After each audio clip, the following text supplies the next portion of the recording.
रत्नागिरी, रायगड आणि सिंधुदुर्ग या तिन्ही जिल्ह्यांना हवामान खात्याचा रेड अलर्ट। मुंबई, ठाणे आणि पालघरलाही ऑरेंज अलर्ट जारी।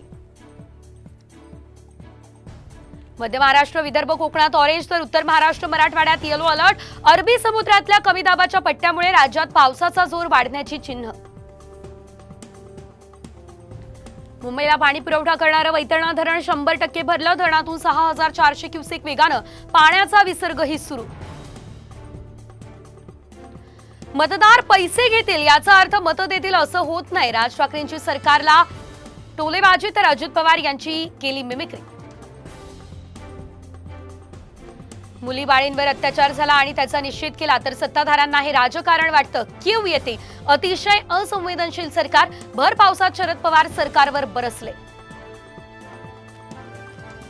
रेस्कोर्सच्या मोकळ्या जागेवरती बांधकाम करू देणार नाही, आदित्य ठाकरेंचा इशारा। मुंबईकरांची जागा कंत्राटदारांच्या घशात घालण्याचा डाव हाणूनच पाडू, ठाकरेंची ग्वाही।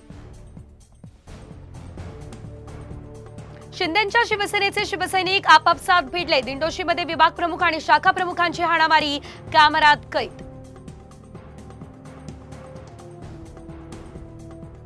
बदलापूर घटनेनंतर शाळकरी विद्यार्थ्यांच्या सुरक्षेसाठी सरकारचा नवीन अध्यादेश जारी। शाळा आणि परिसरात सीसीटीव्ही बसवणं बंधनकारक। नियम न पाळल्यास शाळांवर होणार कारवाई।